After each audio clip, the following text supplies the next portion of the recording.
اعوذ باللہ من الشیطان الرجیم بسم اللہ الرحمن الرحیم الیوم اکملت لکم دینکم واتممت علیکم نعمتی ورضیت لکم الاسلام دینا اللہم سبحانک لا علم لنا الا ما علمتنا انک انت العلیم الحکیم مولا یا صلی وسلم دائما ابدا علی حبیبک من زانت بہ الرسل۔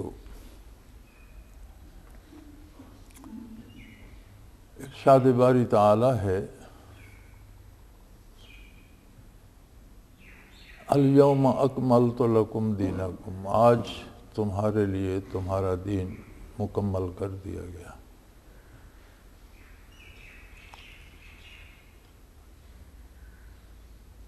تکمیل دین سے مراد یہ ہے کہ نزول قرآن سے لے کر قرآن کے مکمل ہونے سے لے کر قیامت تک ساری انسانیت کے وہ افعال پسندیدہ ہوں گے جو اللہ کریم کے حکم کے مطابق ہوں گے۔ ایک چیز ہے مذہب، یہ الگ شے ہے، اور دین الگ شے ہے۔ مذہب انسانی رویوں سے بنتا ہے، اور انسانی عادت یہ ہے کہ جو چیز وہ کرنا چاہتا ہے اسے وہ دین کا جامہ بھی ساتھ پہنانا چاہتا ہے، اور اسے بھلائی اور اچھائی اور نیکی بھی منوانا چاہتا ہے۔ تو اس طرح سے جو انسانی رویے لوگوں کو پسند ہوں اور ساتھ اس کے وہ یہ بات بھی جمع کر لیں کہ یہ حق بھی ہیں، اسے مذہب کہتے ہیں۔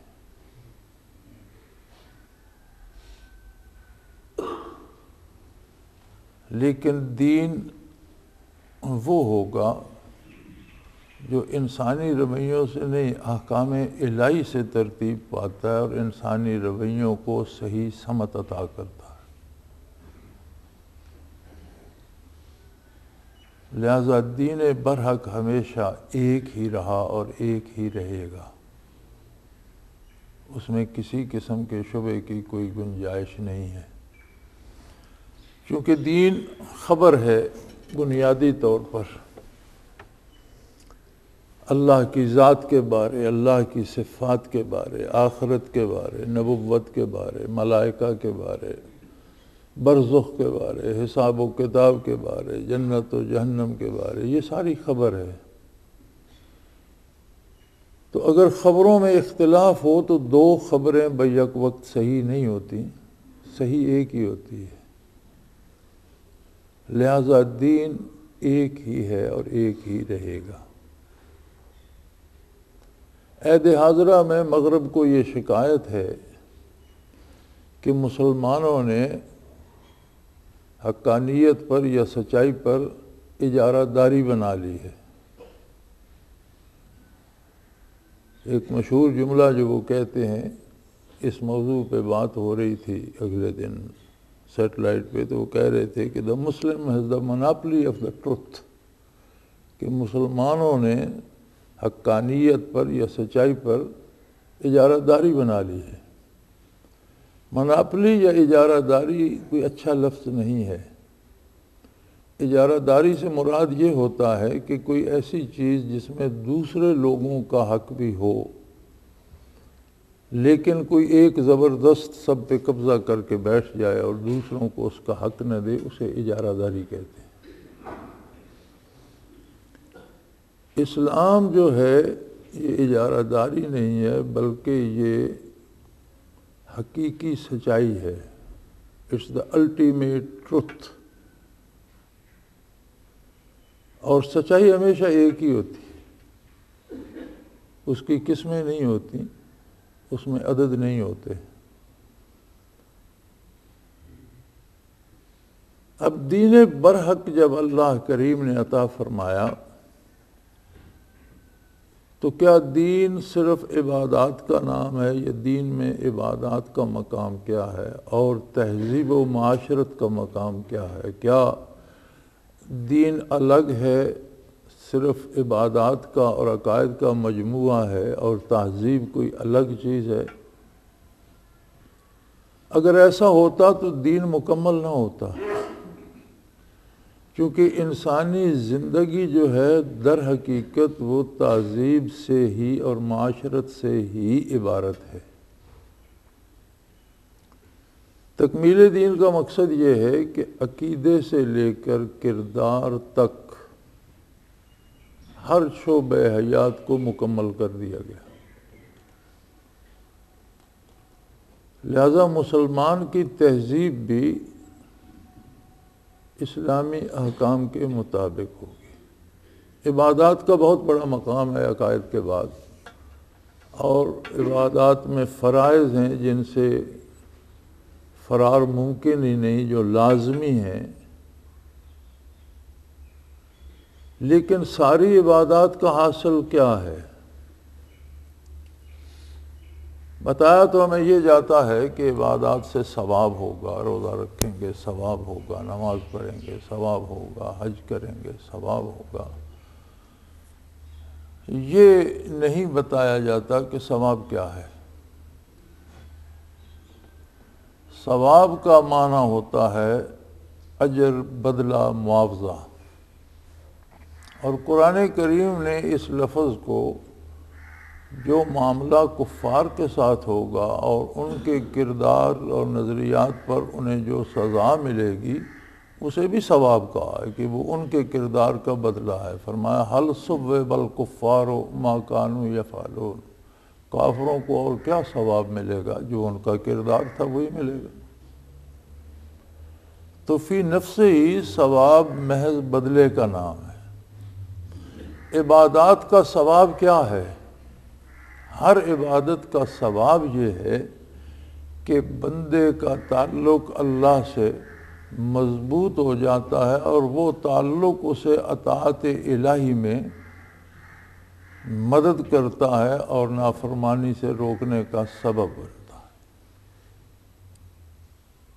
جیسے پنجگانہ صلاۃ کے بارے ارشاد فرمایا ان الصلاۃ تنہی عن الفحشاء والمنکر۔ اب صلاۃ کو ہم اگر صرف نماز پر حصر کر دیں تو یہ بھی درست نہیں ہے۔ صلاۃ ہر اس اطاعت کو محیط ہے جو اللہ کی جاتی ہے۔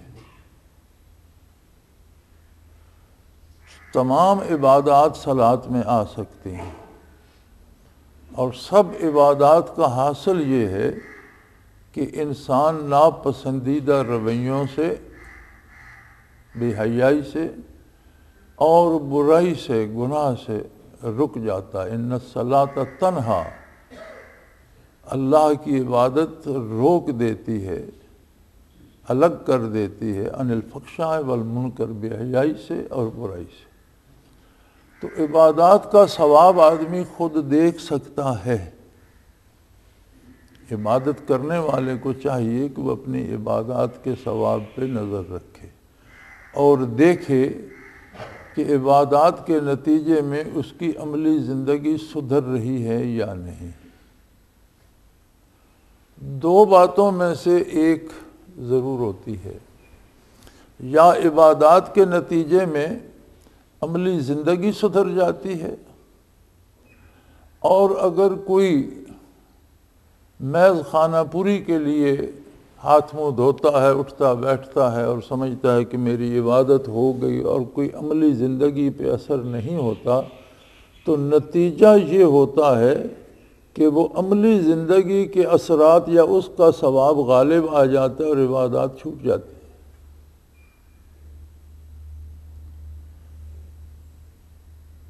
میرے خیال میں احباب کو تو تجربہ ہوگا کہ کتنے لوگ آپ کے ساتھ ہم سفر ہوئے، ہمارے ساتھ کتنے لوگ رہے، کتنے لوگوں نے برسوں کوشش کی، ذکر اذکار کیے، راتوں کو بیدار رہے۔ یہ جاڑے کی راتیں جو آپ کاٹ رہے ہیں بہت سے لوگوں نے کاٹے ہیں،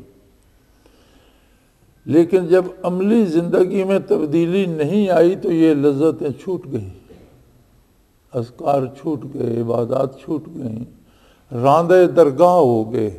دو میں سے ایک نتیجہ تو ہونا چاہیے تھا، یا تو عبادات غالب آتی ہیں اور عملی زندگی سدھر جاتی. اور اگر عملی زندگی میں بہت سے عوارضات ہوتے ہیں اور سب سے خطرناک بات جو انسان کو مارتی ہے وہ یہ لوگوں کا جو رویہ ہوتا ہے کہ لوگ اسے عزت دیتے ہیں، احترام کرتے ہیں، تو آدمی کے اندر اگر عجز و انکسار عبادات کی وجہ سے نہ ہو تو پھر وہ فرعون بن جاتا ہے.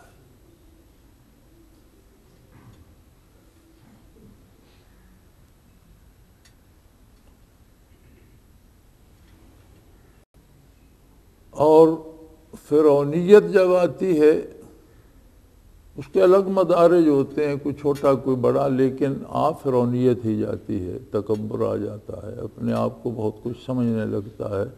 جب ایسی بات ہوتی ہے تو پھر عبادات، پہلے لذت عبادت جاتی ہے، پھر عبادات چلی جاتی ہیں، پھر دکھاوے کے لیے اگر کچھ کرتا بھی رہے تو دکھاوا رہ جاتا ہے، عبادت نہیں رہتی. تو بنیادی طور پر اس بات پہ نگاہ رکھنی چاہیے،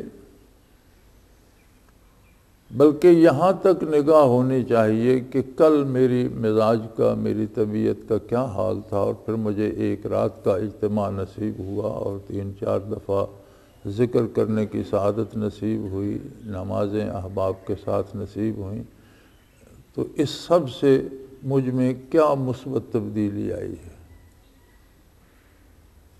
کچھ غلطیاں، کچھ کوتاہیاں جو تھیں ان سے میری جان چھوٹی، کچھ بہتری کی طرف میں مزید رواں ہوا، کچھ ذوق عبادت اور بڑھا، کچھ قرب الہی کی تمنا اور بڑھی، کچھ درد دل پایا ہے میں نے کسی حد تک. یہ تجزیہ کرتے رہنا چاہیے. ہمارے ہاں رواج یہ ہو گیا ہے کہ ہم نے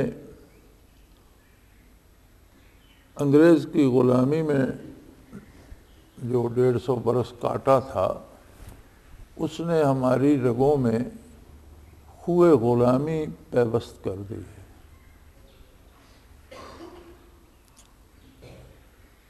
اور دوسری ہماری بد نصیبی یہ ہے کہ ہمیں آزادی انگریز کی کمزوری کی وجہ سے مل گئی. ہمیں آزادی کے لیے جدوجہد نہیں کرنا پڑی، قربانیاں نہیں دینا پڑی، لڑنا نہیں پڑا. جو قتل و غارت ہوا وہ ان اقوام کا شیوا ہوتا ہے جو دوسرے ملکوں پہ قبضے کر کے کالونیاں بنا لیتی ہیں. ان کا یہ شیوا ہے اور تاریخ اس پہ گواہ ہے کہ جب یہ وہاں سے نکلتے ہیں تو کوئی نہ کوئی ایسا فساد چھوڑ جاتے ہیں جس پہ باقی ملک جو ہوتا ہے وہ آپس میں کٹتا مرتا رہتا ہے. اور یہ تاریخ ہے. ویتنام سے امریکہ اگر نکلا تو امریکہ ہار کر تو نکل گیا، لیکن ملک کو 2 حصوں میں تقسیم کر گیا.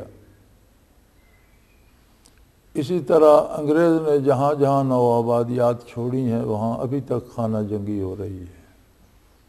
یہاں سے انگریز چھوڑ کر گیا تو کشمیر کا ایک تنازع ایسا کھڑا کر گیا جس میں آج تک لاکھوں لوگ قربان ہو چکے ہیں اور مسلسل قربانیاں ہو رہی ہیں، شہادتیں ہو رہی ہیں.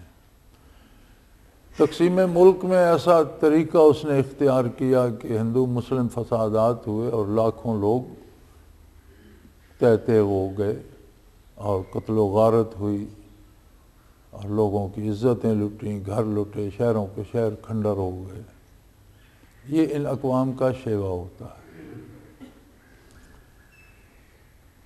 اگر ہم بزور بازو آزاد ہوتے، بزور شمشیر آزاد ہوتے اور انگریز کو دھکیل کر سمندر میں پھینکتے اور اس کی لاشیں گلیوں میں سڑ رہی ہوتی اور سڑکوں پہ پڑی ہوتی تو ہمیں آزادی کی قیمت ہوتی.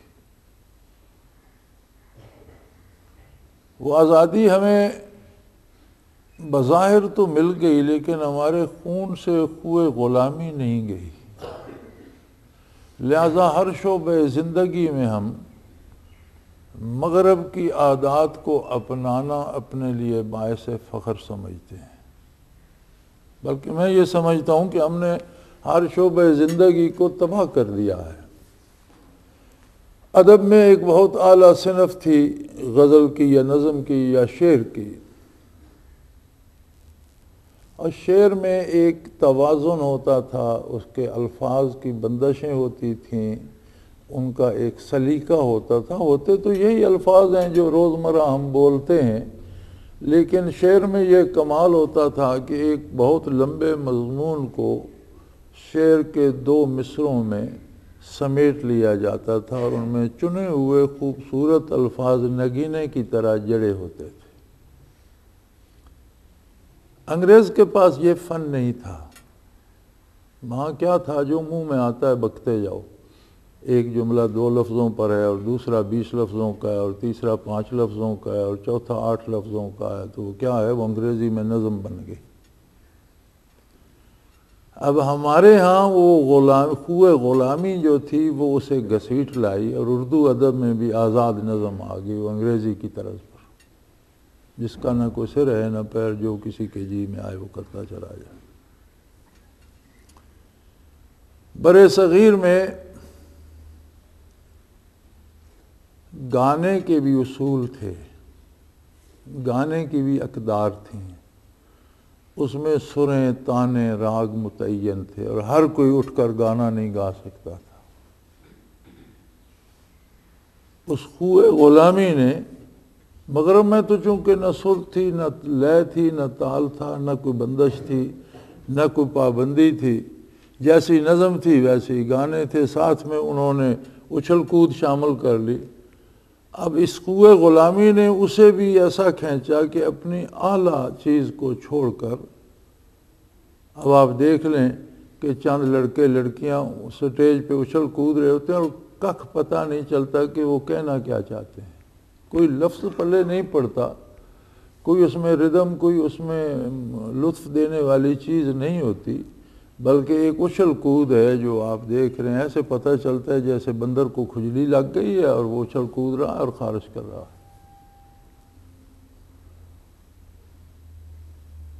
پھر وہ بڑے طریقے اور سلیقے سے کام کرتے ہیں۔ سائنٹیفک تجزیات کے مطابق، سائنسی طور پر اور طبی طور پر اگر تجزیہ کیا جائے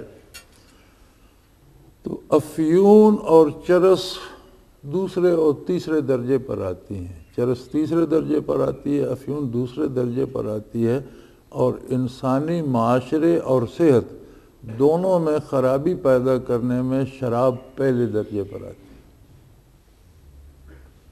شراب جو ہے چرس سے اور افیون سے زیادہ مضر ہے انسانی صحت کے لیے بھی اور انسانی رویوں کے لیے بھی، لیکن شراب چونکہ مغرب میں بنتی ہے اور اس کا زر مبادلہ مغرب کو جاتا ہے، اس لیے شراب ساری دنیا میں جو ہے وہ عام ہے اور کوئی اس پہ احتجاج نہیں کرتا۔ خود مغرب کو بھی اس بات پہ فخر ہے کہ اس ملک کی شراب اچھی ہے، روس کی اچھی ہے، اور امریکہ کی اچھی ہے، یا برطانیہ کی اچھی ہے۔ کسی کا نام کالا کتا ہے اور کسی کا نام کالا گھوڑا ہے، تو اس طرح سے وہ شراب پوری دنیا میں بیچی جا رہی ہے۔ اب اس سے کم نقصان دہ جو چرس افیون ہے وہ چونکہ مشرق سے مغرب کو جا رہی ہے اور اس کا زر مبادلہ مغرب کو دینا پڑتا ہے، مشرق کو آ رہا ہے، اس لیے وہ گردن زد نہیں ہو گئی۔ یہ میں رویوں کی بات کر رہا ہوں، شرعی طور پر تو ہر وہ چیز جو انسان کے دماغ کو ناکارہ کر دے، اس کے حواس کو مختل کر دے، وہ حرام ہے۔ کل مسکر حرام، ہر وہ چیز، وہ چرس ہو یا افیون ہو، بھنگ ہو یا شراب ہو، جو حواس کو مختل کر دے، وہ نیکی بدی کی تمیز نہ چھوڑے انسانی حواس میں، وہ حرام ہے۔ اسلام نے تو سیدھا سا اصول دیا ہے، لیکن میں رویوں کی بات کر رہا ہوں کہ نشے میں بھی بعض چیزیں کم نقصان دہ ہیں، بعض اور زیادہ نقصان، سب سے زیادہ نقصان دہ جو ہے وہ شراب ہے۔ تو شراب پہ تو کوئی پابندی نہیں، مغرب دھڑا دھڑ پی بھی رہا ہے، بنا بھی رہا ہے، بیچ بھی رہا ہے، اور یہاں روز شور شرابہ ہوتا ہے کہ جی وہ روکا جائے روکا جائے روکا جائے، جس چیز کو انہیں پے کرنا پڑتا ہے، جس کے پیسے مغرب سے مشرق کو آتے ہیں، اسے روکا جائے، ورنہ خود انگریزوں نے چین کے ساتھ جنگ کی تھی کہ یہ چین میں افیون بیچنا چاہتے تھے اور حکومت چین نے منع کیا تھا، تو اس پر ایک جنگ ہوئی تھی جس کا نام تاریخ میں اوپیم وار ہے، افیون کی جنگ۔ ہسٹوریکلی اس جنگ کا نام ہی دا اوپیم وار ہے کہ افیون کی جنگ انگریزوں نے لڑائی لڑی تھی چین کے ساتھ کہ ہم یہاں افیون بیچیں گے۔ یعنی اگر انگریز بیچ رہے ہوں، پیسہ ادھر جا رہا ہو تو وہ درست ہے، اس کے لیے جنگ بھی جائز ہے۔ یہ وہ کمزوریاں ہیں جو ہمارے اندر ہیں، ہمارے معاشرے میں ہیں، اور جنہیں ہم مسلسل پال رہے ہیں۔ 60 سال کی آزادی کے بعد بھی ہمیں جہاں انگریز چھوڑ کر گیا تھا اس سے ہم آگے نہیں بڑھے بلکہ کچھ اور پیچھے ہٹ گئے۔ اس وقت پھر ایک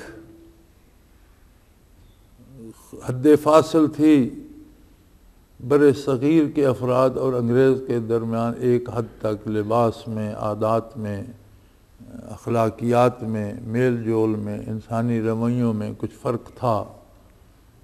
اب ہم اس سطح پر پہنچ گئے ہیں کہ ہم جتنے انگریزی نظر آئیں اتنے ہم اپنے آپ کو معتبر سمجھتے ہیں۔ اب تو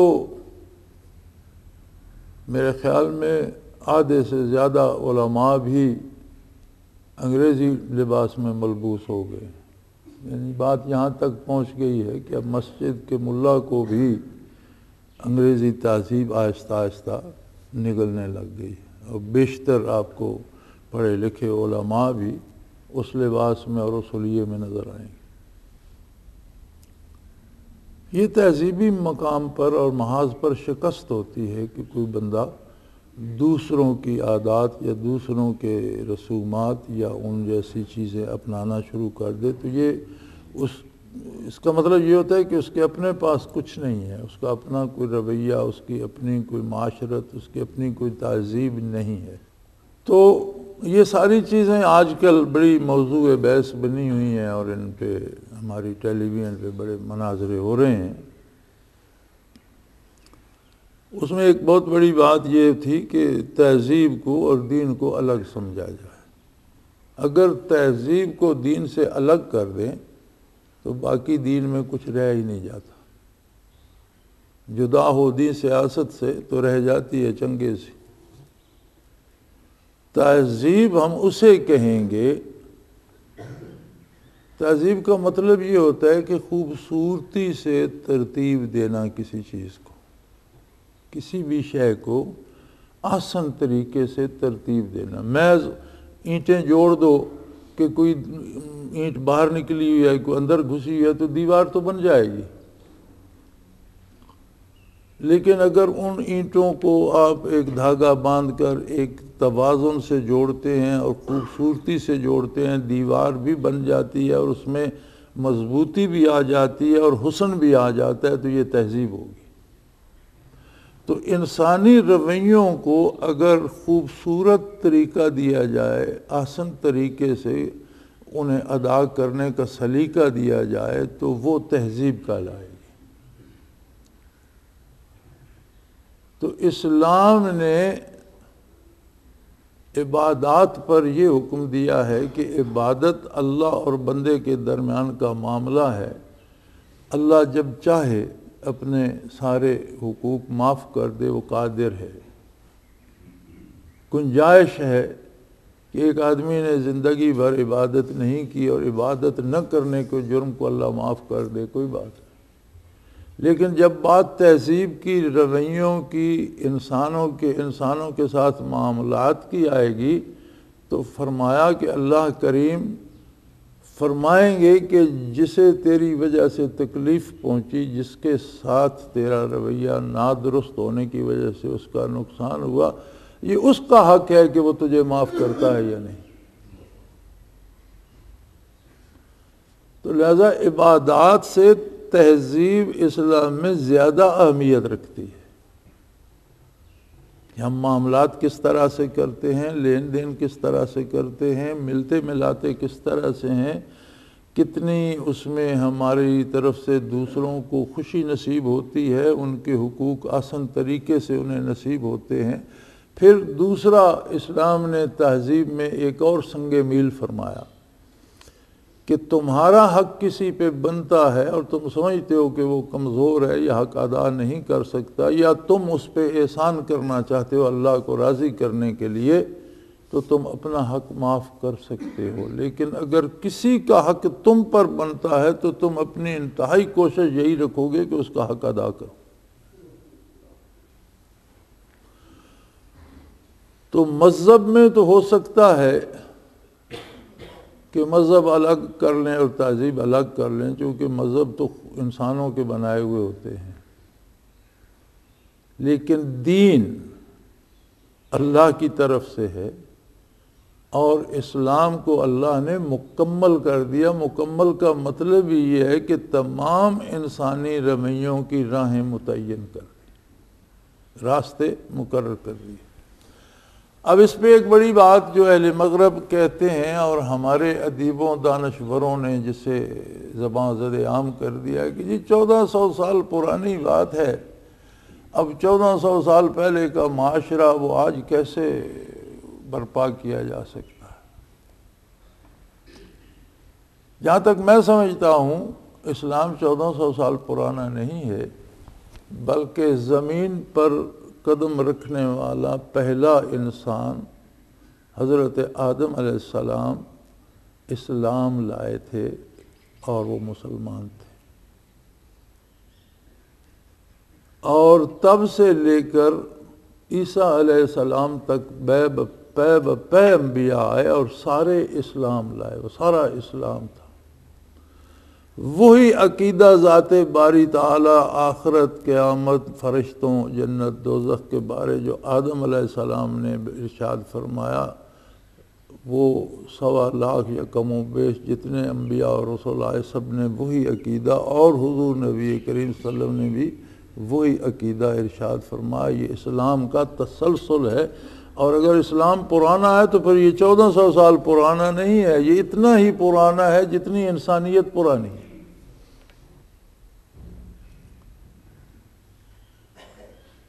ہاں، مختلف ادیان میں احکام تبدیل ہوتے رہے، انسانی شعور جو بلوغت کو پہنچا، انسانی آبادیاں جو پھیلتی رہیں، اقوام اور اوطان وجود میں آتے رہے، تو وہاں کی آب و ہوا، موسموں، انسانوں کے مزاج کے اعتبار سے احکام میں وقتاً فوقتاً تبدیلیاں ہوتی رہیں، لیکن عقائد میں کبھی کوئی تبدیلی نہیں آئی،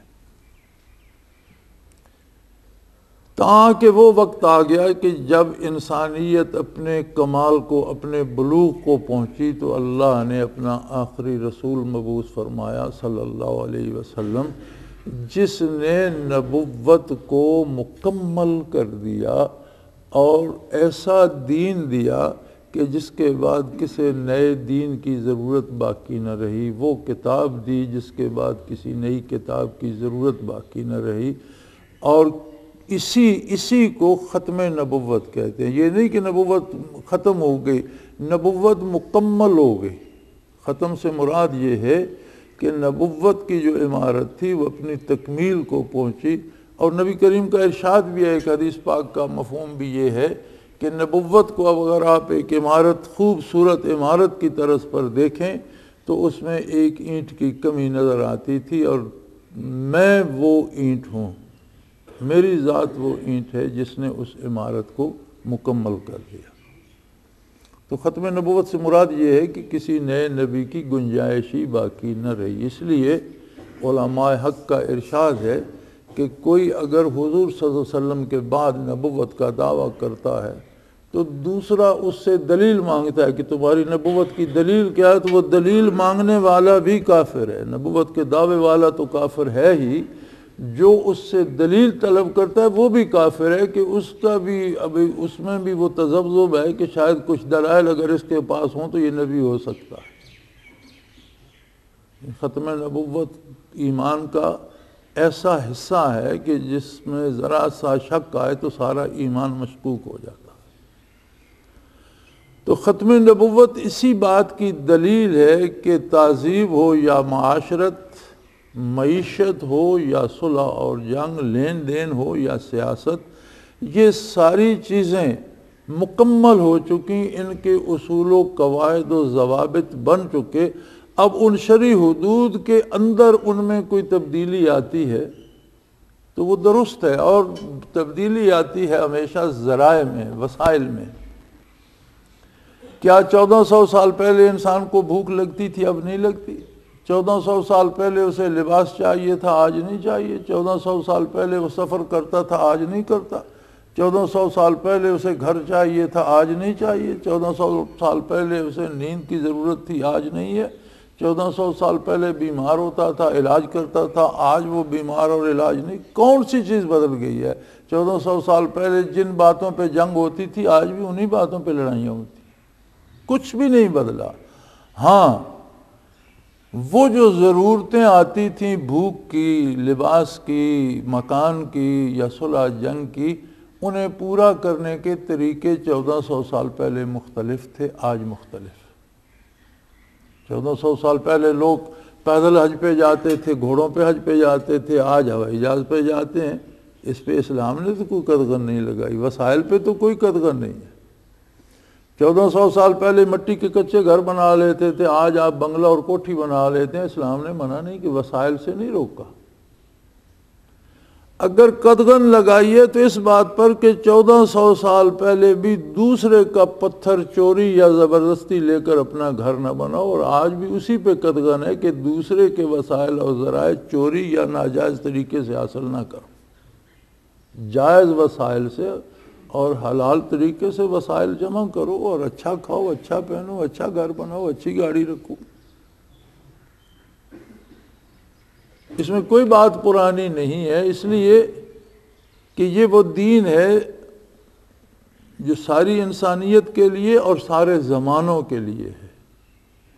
آج بھی روئے زمین پر اس پر عمل ہو رہا ہے الحمدللہ، اگرچہ لوگوں کے رنگ مختلف ہیں، نسلیں مختلف ہیں، زبانیں مختلف ہیں، عادات مختلف ہیں، دن رات مختلف ہیں، موسم مختلف ہیں، فضائیں مختلف ہیں، بیماریاں مختلف ہیں، تکلیفیں مختلف ہیں، دکھ الگ الگ ہیں، خوشیاں الگ الگ ہیں، رویے الگ الگ ہیں، لیکن ہر جگہ، ہر ملک میں آج بھی سب سے بہتر طرز زندگی وہ ہے جو اسلام نے دیا ہے، سب سے آسان بھی اور سب سے خوبصورت بھی، اور یہ ہمیشہ رہے گا، نہ یہ پرانا ہے نہ ہوگا۔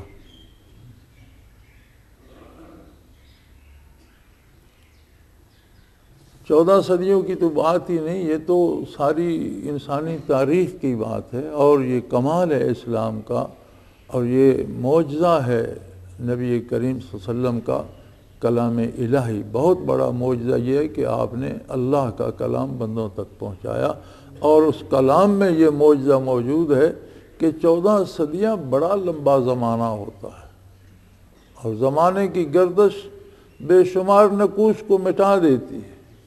مائیں نوجوان بیٹوں کی موت کو بھول جاتے ہیں، لوگ اپنے کٹے ہوئے بازوؤں کو فراموش کر دیتے ہیں، دل کے گھاؤ بھر جاتے ہیں۔ زمانہ بہت کچھ تبدیل کر دیتا ہے، اگر تبدیل نہیں کر سکا تو اللہ کی اس کتاب کے کسی ایک زیر زبر کسی ایک نقطے کو، اور نہ قیامت تک کر سکے گا۔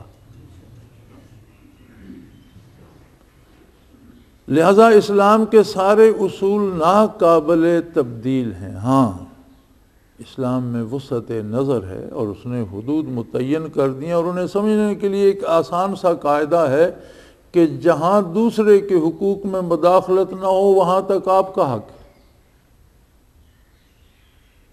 لیکن جہاں آپ بازو بڑھائیں اور دوسرے کی ناک پہ گھونسا پڑے اس کی اجازت نہیں ہے۔ جہاں تک آپ کی اپنی فضا ہے وہاں تک آپ کا بازو جا سکتا ہے، جہاں آپ کا بازو دوسرے کی ناک توڑنے والا ہو اس کی اجازت نہیں ہے دوسرے کے حق میں مداخلت میں۔ بڑا سادہ سا اصول ہے اسلام کا کہ ناجائز ذرائع استعمال نہ کریں، اور جائز ذرائع سے زندگی کی ساری سہولتیں حاصل کریں، بلکہ جائز وسائل کو اختیار کرنا اور ان کے لیے محنت کرنا اسلام نے فرض قرار دیا ہے، اور اسی طرح عبادت ہے جس طرح نماز روزہ عبادت ہے، اور اسی طرح اس کا اجر ہے جس طرح نماز روزے کا اجر۔ تو جس طرح زمانے کے تقاضے بدلے اور اسباب بدلے، اسی طرح ایک طریقہ اور بھی بدل گیا کہ حضور اکرم صلی اللہ علیہ وآلہ وسلم کے دست حق پرست پر لوگوں نے بیعت کی،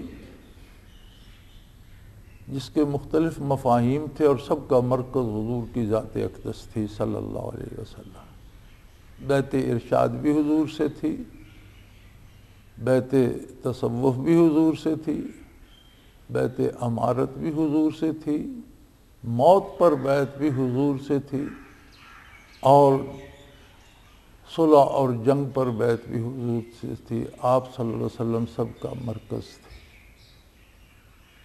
بعد میں خصوصیات تقسیم ہوئی۔ بیعت اصلاح علماء کے حصے میں آئی، اور شرعاً کوئی بھی وہ شخص جو روزمرہ کے امور سے واقف ہو اور حلال حرام جائز ناجائز بتا سکتا ہو، اس سے بیعت اصلاح لینا جائز ہے کہ اس سے پوچھ کر آدمی کام کرے اور اپنے روزمرہ کے امور کی اصلاح کرتا۔ بیعت تصوف ان لوگوں کے حصے میں آئی جنہوں نے روحانی برکات فیوضات نبوی حاصل کیے اور تقسیم کرنے کی اہلیت پائی۔ بیعت امارت ان لوگوں کے حصے میں آئی جو ملکی امور کی جسے سیاسیات کہتے ہیں، ملکی امور کی ساخت برداشت اور ان کے کرنے نہ کرنے کے امور سے مہارت رکھتے ہیں یا واقفیت رکھتے ہیں، ان کے حصے میں آئی۔ تب بیعت کا طریقہ ہاتھ میں ہاتھ دے کر بیعت کرنے کا تھا، اب وہ طریقہ بدل گیا، اور اب بیعت کا طریقہ یہ ہے کہ آپ ووٹ دیتے ہیں۔ آپ جب ووٹ دیتے ہیں تو یہ بیعت امارت ہے۔ آپ کو یہ دیکھنا ہوگا کہ آپ کس کی امارت کو تقویت پہنچا رہے ہیں، وہ شخص دین کے لیے، ملک کے لیے، قوم کے لیے کیسا ہے۔ ہمارا ووٹ اس بات کی شہادت ہے، گواہی ہے۔ ووٹ دینے والا قیامت کے دن پوچھا جائے گا۔ ووٹ کا معنی یہ نہیں کہ یہ میرا رشتہ دار ہے، میں نے اسے ووٹ دے دیا، وہ میرے باپ کے خلاف تھا اور میرے باپ کی اور اس کی ناراضگی تھی، میں نے اسے ووٹ نہیں دیا، نہیں۔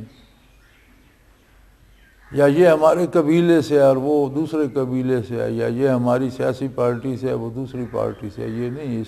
اس کا معیار یہ نہیں ہے۔ اس کا معیار یہ ہے کہ یہ شخص اہل ہے، امانت دار ہے۔ دو وصف اس میں ضرور ہونے چاہیے۔ امین ہے، بددیانتی نہیں کرے گا، اور کام کی اہلیت رکھتا ہے۔ امانت دار بھی ہو اور آپ اسے ڈرائیونگ نہیں آتی تو آپ اسے سٹیئرنگ پہ بٹھا دیں تو امانت کس کام آئے گی؟ تو پورے قوم اور پورے ملک کی گاڑی کو چلانے کے لیے ایک شخص کو آپ منتخب کرتے ہیں اور اس پر اعتماد کا اظہار کرتے ہیں اور اسے چلانا آتا نہیں۔ اس کا مطلب ہے پوری قوم کو وہ زخمی کرے گا، گرا دے گا، ذلیل و رسوا کر دے گا۔ تو یہ جو ہم ووٹ دیتے ہیں یہ بھی مرور زمانہ کے ساتھ اس کے طریقے بدل گئے، حقیقت نہیں بدلی، اصل بات وہی ہے۔ اس وقت بھی معاشرے کو نظم کی ضرورت ہوتی تھی، اور اس وقت بھی امراء اور خلفاء منتخب کیے گئے اور ووٹ دیے گئے، بیعت کی گئی۔ خلیفۃ الرسول سیدنا ابو بکر صدیق رضی اللہ عنہ کی بھی، اور سیدنا فاروق اعظم حضرت عثمان، حضرت علی رضوان اللہ علیہم اجمعین کی، اور تب سے ہمیشہ یہ طریقہ رہا۔ اب وہ بیعت کرنے کا ذریعہ یا وسیلہ یا جو انداز تھا وہ بدل گیا کہ ہر بندہ وہاں جا کر نہیں کر سکتا، تو جہاں بیٹھا ہے وہاں سے وہ اپنی رائے لکھ کر دے دے یا ووٹ ڈال دے۔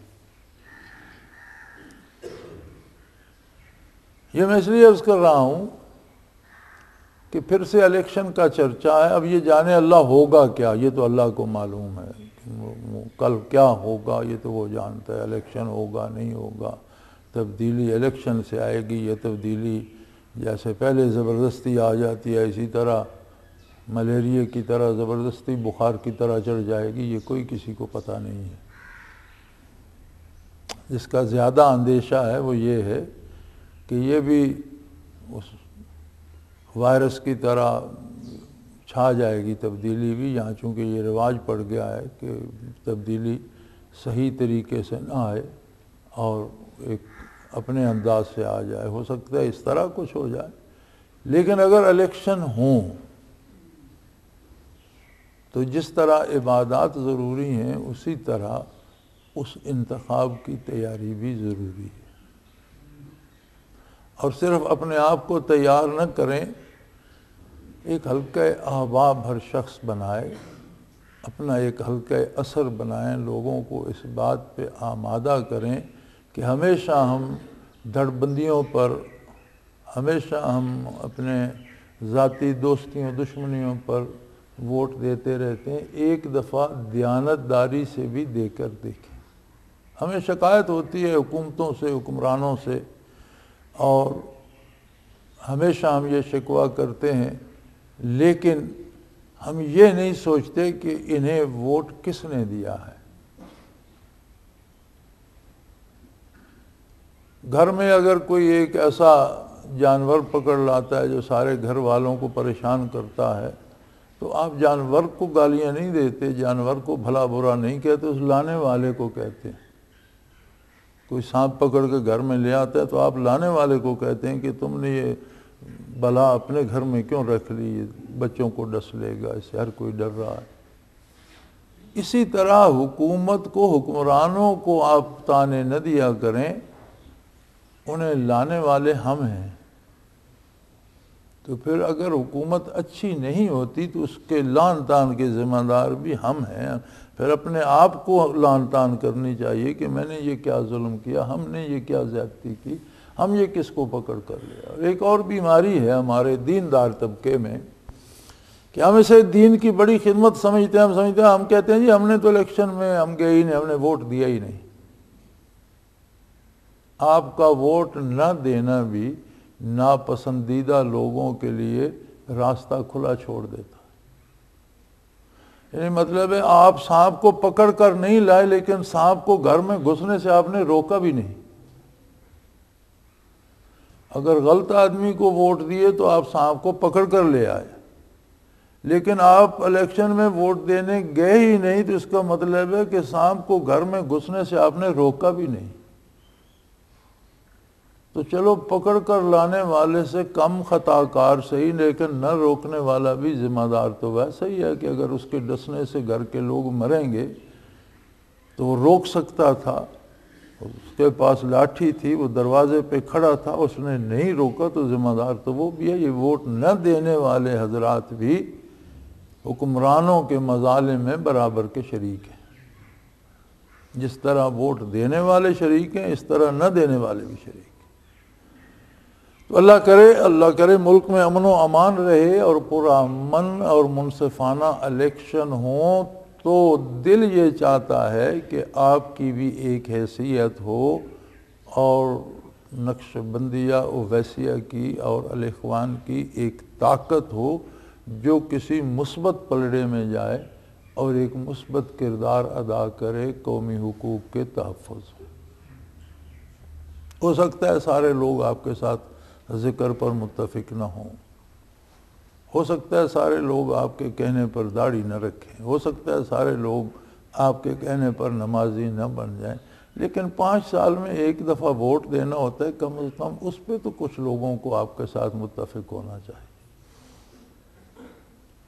ایک ایسا معاملہ ہے جو کل سب کو پیش آئے گا، اور جو ہم سب کو بھگتنا ہوگا، اور تاریخ عالم میں پاکستان کا نام جہاں آئے گا وہاں بین السطور ہم سب کے نام بھی ہوں گے کہ کن لوگوں نے یہ حکومت بنائی، کن لوگوں نے یہ ووٹ دیے، وہ کیسی قوم تھی، وہ کیسا معاشرہ تھا، وہ کس سوچ کے لوگ تھے، انہوں نے کس سوچ پر اور کس انداز فکر پر یہ ووٹ دیے، اور کیسے لوگوں کو لے کر اوپر آ گئے، اور ملک کا کیا حشر ہو رہا ہے۔ تو پھر ایک ایک قتل ناروا میں، ایک ایک ظلم میں پوری قوم شریک ہوگی، پوری قوم عند اللہ جواب دہ ہوگی، جس میں ہم بھی ہوں گے، آپ بھی ہوں گے۔ تو جس طرح حکومت ووٹ مانگ رہی ہے، سیاسی جماعتیں کوشش کر رہی ہیں، ہر کوئی اپنے اپنے طور پہ لگا ہوا ہے، میرا مشورہ یہ ہے کہ آپ بھی اپنے ارد گرد، اپنے ماحول میں ایک مثبت فضا پیدا کریں اور لوگوں کو یہ بات پہنچائیں کہ یہ ووٹ محض طرفداری یا دھڑداری نہیں ہے، یہ ذریعہ ہے انقلاب کا، آپ اس سے مثبت انقلاب بھی لا سکتے ہیں اور منفی قوتوں کو بھی اوپر لا سکتے ہیں۔ بعثت رحمت عالم صلی اللہ علیہ وسلم کا جلسہ انشاءاللہ ایک بار پھر ہمیں نصیب ہو رہا ہے۔ تھوڑا سا فاصلہ رہ گیا، اگر زندگی نے وفا کی اور اللہ کریم نے اتنی مہلت دی تو یہ سعادت اس سال پھر نصیب ہوگی۔ اس کے لیے بھی اپنی تیاری رکھیں، ابھی سے کام شروع کر دیں۔ ہم لوگ ہمیشہ ایک ہفتے میں ساری بھاگ دوڑ مکمل کر لیتے ہیں، اور ایک ہفتے کی محنت جو ثمر لاتی ہے شاید 2-3 مہینوں کی محنت اس سے زیادہ برابر ہونی چاہیے۔ تو ان دونوں امور کی طرف میں آپ کو آج متوجہ کرتا ہوں۔ آج سے اس کام پہ لگ جائیں، اللہ کریم آپ کی محنت قبول فرمائے، ہم سب کے گناہ معاف فرمائے، اس ملک کو تعاوت قائم رکھے اور اس میں اسلام کی حاکمیت اعلیٰ قائم فرمائے، اس میں نیکی کو غلبہ دے، ہمارے گناہ معاف کرے، اور اللہ اسے دشمنوں کی نگاہ بد سے محفوظ رکھے اور اسے وہی عظمت عطا کرے کہ یہ اسلام کی نشاط ثانیہ کا سبب بن جائے اور بنیاد بن جائے۔ وآخر دعوانا الحمدللہ رب العالمین۔